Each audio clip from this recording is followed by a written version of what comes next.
나는 더 이상 남편과 안 따놓은 옷가상 때문에 티격태격하지 않았다. 그 대신 전혀 예기치 않은 제3자가 우리 사이에 화제로 등장했다. 그때 우리 집에서 구독하는 신문에는 정비석에 자유부인이 연재되고 있었다. 결혼하기 전에 무슨 책을 감명 깊게 읽었느냐는 유치한 질문 같은 걸 한 기억은 없다. 그가 삼국지를 여러 번 읽었다는 걸 알게 된 것도 결혼하고 나서였다. 아침에 라디오에서 연속 낭독하는 서유기를 하도 열심히 듣길래 그게 뭐가 그렇게 재미있냐고 물어봤더니 아는 얘기니까 더 재미있다고 했다. 그러면서 삼국지를 일본어로도 읽고 우리말로도 역자를 바꿔가며 다시 읽은 얘기를 했다.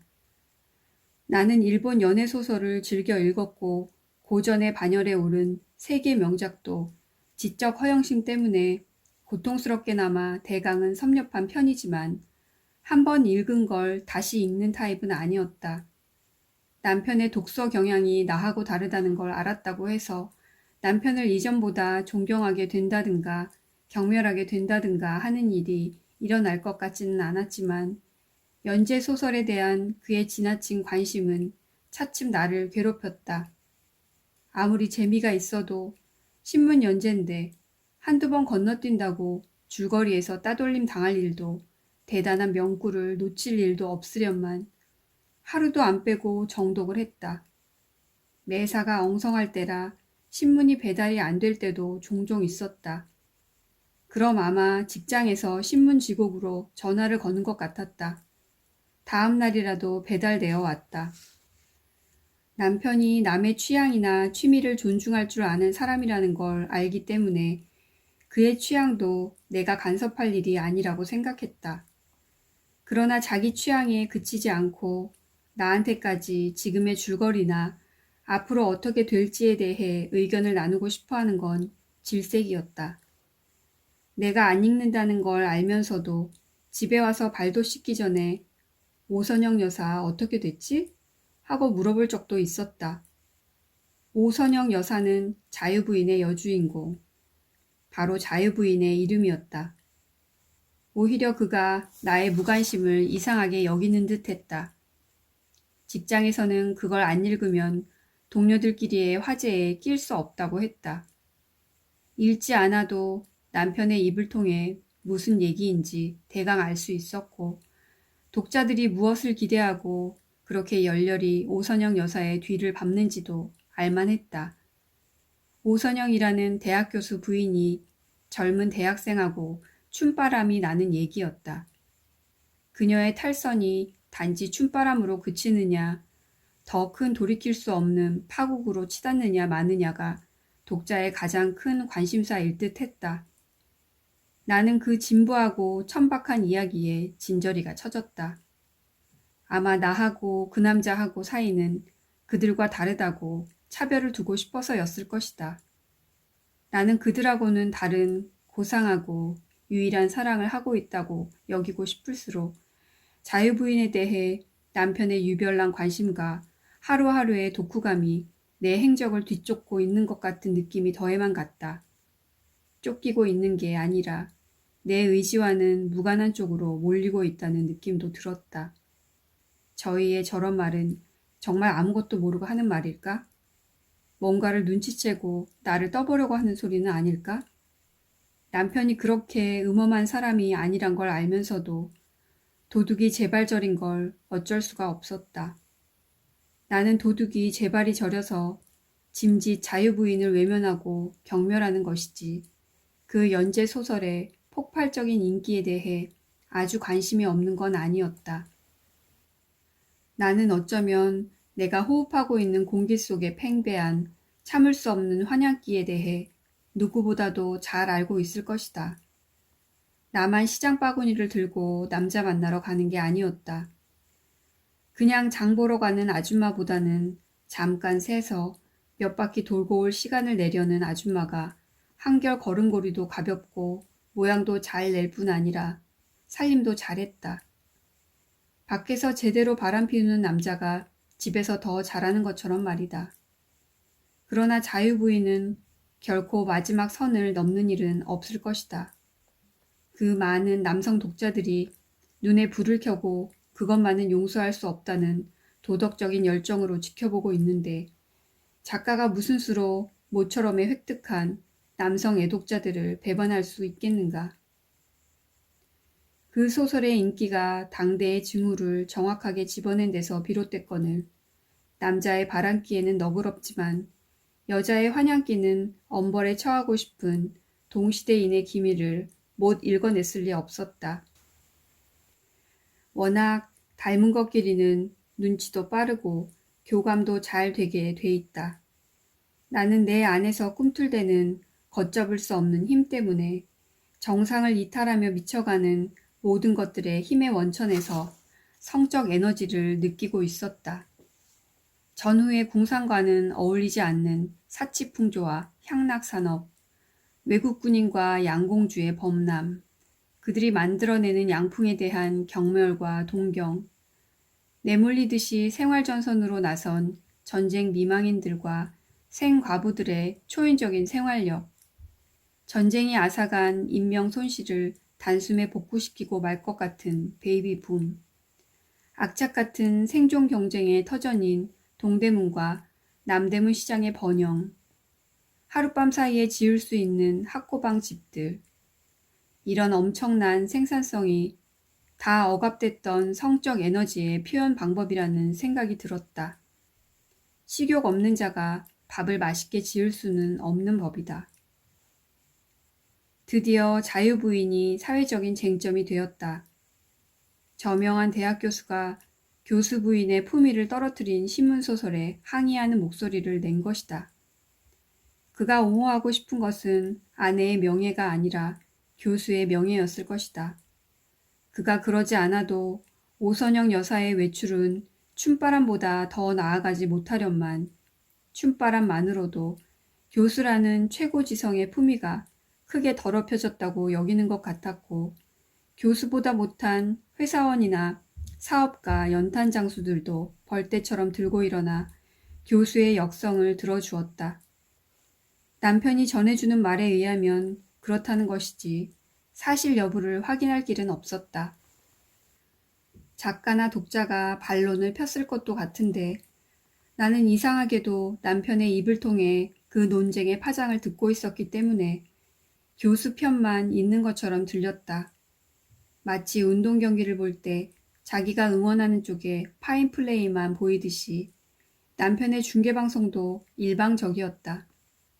그래서가 아니라 나는 거의 귀담아 듣지 않았다.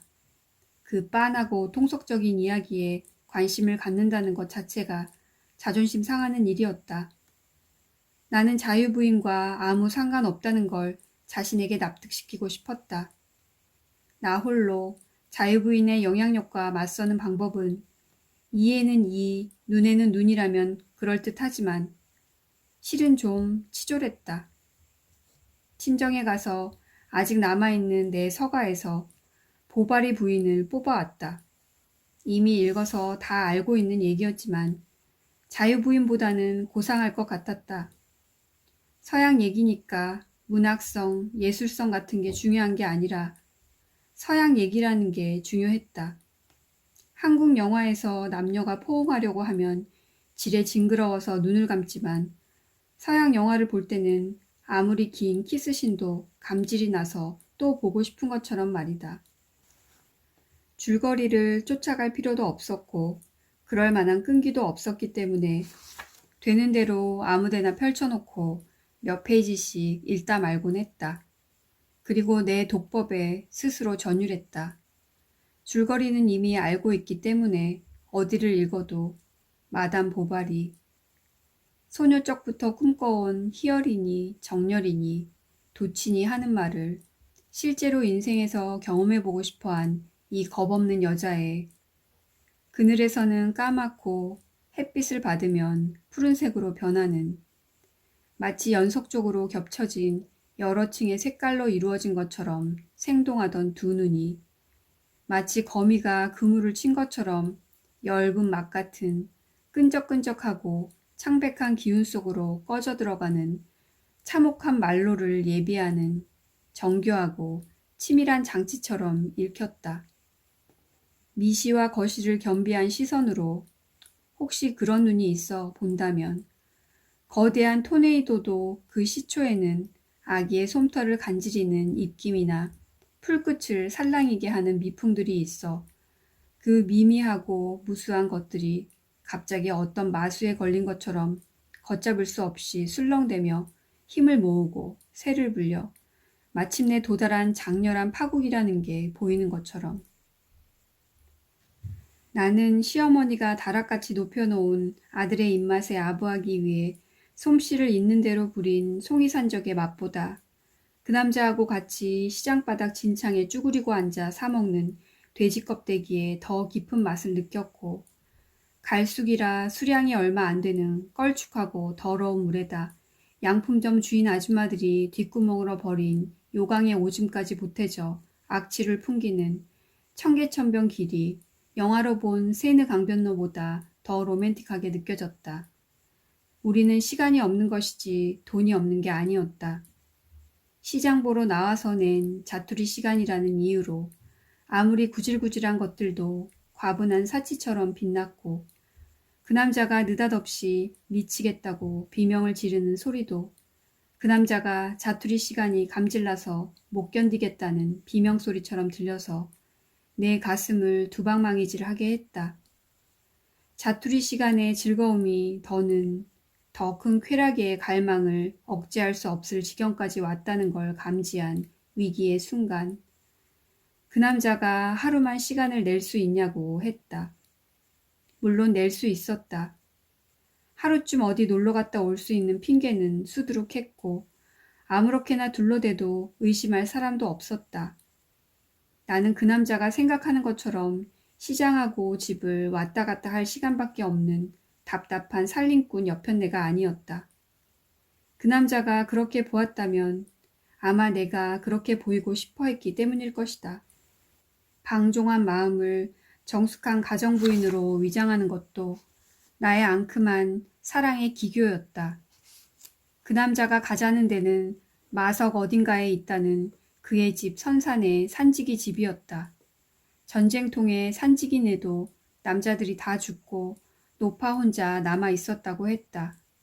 선영을 돌보는 건 어머니가 따로 마을 사람을 사서 시키고 올 때 갈 데 없는 노파는 쉬엄쉬엄 텃밭이나 부쳐 먹으면서 살게 했는데 그마저 그 집에서 쓸쓸히 숨졌다고 했다. 그 남자가 어머니하고 같이 가서 동네 사람들과 같이 노파를 장사 지낸 일이며 그 집 마루에서 대문을 활짝 열어놓고 바라다본 들판과 느릿느릿 걷는 황소와 저녁 연기가 올라오는 드문드문한 초가가 있는 마을 풍경에 대해 어찌나 정성스럽고 정감 있게 말하는지 마치 촉촉한 수채화를 보는 것 같았다. 선산이라면서 그렇게 인상 깊었던 걸 보면 자주 다니던 데는 아닌 것 같다. 그치? 맞아. 아버지와 형님이 주로 다니셨으니까. 나는 성묘 같은 데는 워낙 취미가 없어 추석 명절 같은 때도 요리조리 요령껏 빠졌었는데 이번엔 어쩔 수가 없었어. 억지로 갔다 왔는데도 위로받고 싶을 때마다 자꾸 생각이 나는 거 있지? 같이 가줄 거지? 그가 신혈이 있는 것처럼 어둡고 끈끈한 눈길로 물었다. 내가 꿈꾸던 것처럼 로맨틱한 제안은 아니었지만 기다리던 기회였다. 로맨틱한 건 좀 전에 묘사한 농촌 풍경으로 충분했다. 위로받고 싶다지 않나. 그 남자가 위로받고 싶은 건 첫사랑의 상처, 금지된 욕망의 고통이 아닐 것인가. 그는 원하는 것을 얻을 것이다. 나는 그가 그려 보여준 농촌 풍경에다 내가 읽은 소설 속에서 보바리 부인이 잠옷바람으로 남편 곁을 빠져나간 마당 풍경, 동그란 덩굴 시렁 및 썩은 통나무 벤치, 잎이 진 제스민 사이로 반짝이는 별들, 등 뒤에서 냇물 흐르는 소리, 가끔 강둑에서 마른 갈대가 서걱이는 소리, 여기저기 어둠 속에서 부풀어 올라 거대한 물결처럼 두 사람을 삼켜버릴 듯한 시커먼 덩치의 검은 그림자들을 짜릿한 기쁨 같기도 하고 오싹한 무서움 중과도 같은 기분으로 오버랩 시켰다. 약속한 날은 더디 오는지 빨리 오는지 종잡을 수 없는 시간이 흘렀다.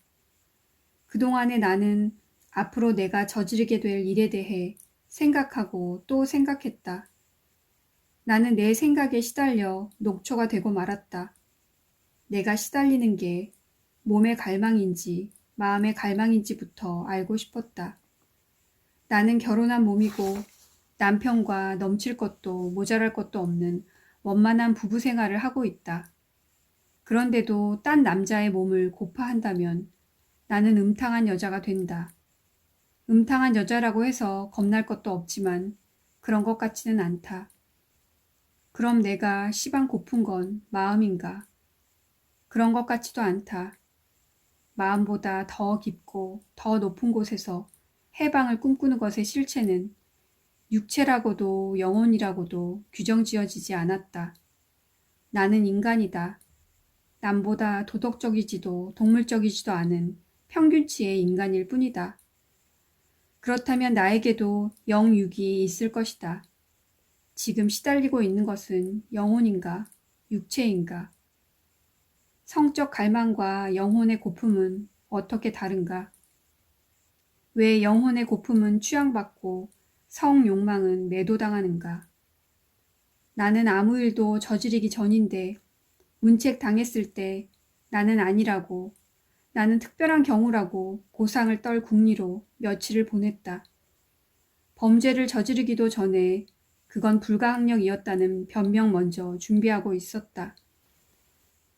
그 남자하고 만나기로 약속한 청량리 역사안은 온기 없이 썰렁하고 광장 주변은 남루하고 시끌시끌했다. 염색한 미 군복에 군화를 신고 일 없이 서성이는 젊은이, 봄이 오고 있다는 걸 아는지 모르는지 염색한 미군 담요로 지은 개털 같은 오발을 입고 입술에 새빨갛게 칠한 아가씨, 떡장수, 양담배 장수들의 목판, 군고구마 독을 잔뜩 껴안고도 덜덜 떠는 입성 얇은 할아버지, 요리조리 사람들 사이를 누비고 다니는 몸집은 작아도 눈빛은 아이 같지 않은 아새끼들. 그곳은 아직 전쟁이 끝나지 않은 것처럼 모든 것이 뿌리 없이 다만 남루해 보였다. 나는 동창생들과 하루 교회로 바람을 쐬러 나가는 걸로 해놓았기 때문에 거기에 어울리는 간편하고 화사한 복장을 하고 있었다. 아직 날씨가 완전히 풀린 건 아닌데 너무 가볍게 입었나? 충분히 껴입었기 때문에 내가 느끼는 추위가 문제가 아니라 남의 눈에 도드라져 보이는 것 같아 신경이 써졌다. 어느새 봄나들이냐? 양지 쪽에 달래나 돋아나 쓸라나? 하던 시어머니 목소리가 생각났다. 내가 그동안 공상하던 산지기 집이 있는 마을의 계절은 내 마음대로 갈아 끼울 수 있는 액자처럼 편리한 거였는데 청량리역 주변에는 아직도 겨울이 확실하게 머물고 있었다. 확실하고도 남루하게. 철진한 모든 것들은 남루했다. 그 남자는 제 시간에 나타나지 않았다. 그런 적은 한 번도 없었다. 청계천변 길을 미뢰하는 거리로 정한 후부터 우리는 자투리 시간을 최대한으로 즐기려고 단 1, 2분도 지각 같은 거 하지 않았을 뿐 아니라 재미삼아서 만날 때마다 같은 장소에서 만나지 않고 변경시킨 청실홍실 양품점 앞, 사리원 아주만의 핸드백 가게 옆, 신가미싱 수선집, 쇼리 슈샤인 근처, 곰보 아저씨네, 달러 골목 등을 못 찾거나 헷갈리지 않았다. 그 거리의 모든 것이 우리에게 익숙했고 우리가 어디라고 정하자마자 그곳은 우리만이 아는 찻집도 되고 전용 벤치도 되었다. 거기 비하면 청량리 역사는 너무 넓은가. 그러나 역사 안이 바깥의 너른 마당보다 썰렁해 사람을 못 찾는 일이 생길 염려 같은 건 할 필요가 없었다. 그러나 썰렁해서 눈에 잘 띄는 것도 문제였다. 시간은 흐르고 사람들은 쉴 새 없이 들고 나는데 그 남자는 나타나지 않았다. 들고 나는 사람들은 다 한 번씩 나를 위아래로 훑어보고 매표소 창구로 갔다. 남의 시선이 불편해서 자리를 옮겨 앉아도 마찬가지였다. 나는 전후의 궁상이 고스란히 고여있는 이곳 분위기하고는 너무도 안 어울리는 옷차림을 하고 있었다. 바지차림 위에다는 체크 무늬의 얇은 반코트를 입고 있었고 멋과 보온을 겸해 두른 진달래빛 목도리는 내가 집에서 손수 뜬 거였다. 폭신하고 따숩고도 달뜬 봄의 냄새가 물씬 풍기는 목도리는 겨울 동안 틈틈이 떠놓은 거였지만 두르긴 오늘이 처음이었다. 오늘의 내 멋의 포인트가 들고 나는 사람들의 눈길이 한 번씩 머물다 가는 표적이 되고 있다는 걸 느끼고부터는 주홍글씨를 달고 거리에 내걸린 것처럼 불편해지고 있었다. 그 남자가 이렇게 늦을 사람이 아닌데 나는 연방 시계를 보며 중얼거렸다. 할 일 없이 나와 앉아있는 게 아니라 누구를 기다린다는 티를 내야 하겠기에 나에게 말을 시키는 사람도 덜어 있었다.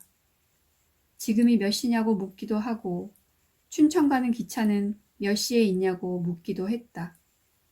나에게 안 물어도 알 수 있는 걸 묻는 사람은 노파 아니면 청년이었다. 노파도 청년도 나에게 아가씨라고 했다. 내가 유부녀라는 건 아무도 모를 것이다. 그걸로 위안을 삼기에는 나의 기다림은 너무 오래 끌었다. 12시가 넘었다. 그동안 나는 내 시계와 역사 안의 벽시계의 시간이 일치한다는 걸 수없이 확인했다. 매표소 유리창 안의 매표원도 창구 앞에 표 사는 사람이 없는 동안은 나를 바라보고 있었다. 나하고 시선이 부딪힐 적도 있었다. 그가 처음에는 희미하게, 점점 진하게 웃는다는 게 느껴지자 나는 자리에서 일어섰다. 나는 그에게 주목당하고 있다는 걸 느끼면서 짐짓 초조하지 않게 역사 안을 한 바퀴 구석구석 살펴보고 밖으로 나왔다.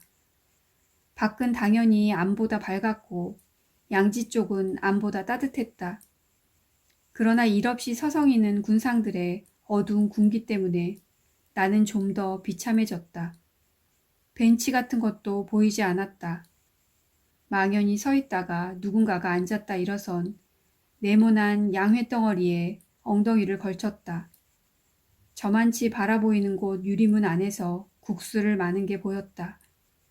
속이 헛헛하다 못해 무두질 하듯이 쓰라렸지만 시장한 것하고는 달랐다. 지금 무얼 먹는다면 토하고 말 것 같았다. 바람을 맞았다고 생각했으면 훨씬 마음이 가벼웠을 것이다. 그가 오다가 무슨 일을 당했나 걱정이 되었어도 이것보다는 나았을 것이다. 그도 저도 아니었다. 나는 나 자신에 대해서만 생각했다.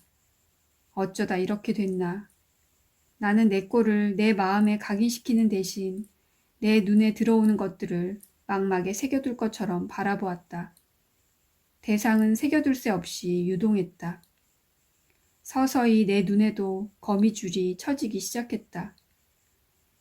아마 누군가의 도움으로 택시를 탈 수 있었을 것이다. 집까지 무사히 와서 덜컥 알아 누웠다. 너무 일찍 봄나들이를 갔다가 독감에 걸렸다고 시어머니는 나를 꼬셔낸 친구를 탓했다. 감기는 틀림이 없었다. 열이 나고 콧물이 흐르고 기침도 심했다. 신문에도 이번 독감의 증세가 실렸다. 나하고 똑같았다. 시어머니가 지어다가 다려준 한약을 먹고 서서히 회복이 됐다. 그동안에 밀리던 봄 기운이 세력을 확장해 한결 햇살이 도터워졌다. 달라진 건 아무것도 없었다. 어디론가 붕 떠올랐다가 사람 사는 지지고 볶는 세상으로 연착륙한 기분이 들었다. 다시 시장 바구니 들고 나가 향기 짙은 달래도 사고 냉이도 샀다. 시어머니는 그 싱싱한 것들을 손질하면서 거 봐라. 돈만 있으면 가만히 앉아서도 실컷 먹을 나무를 뭐하러 캐러 갔다가 그 고생을 한다냐 라고 중얼거렸다. 내가 나물 캐러 간다고 했던가? 아니면 갔다 와서 나물 캐러 갔다가 고생만 하고 온 것처럼 둘러댔던가? 하나도 생각나지 않았다.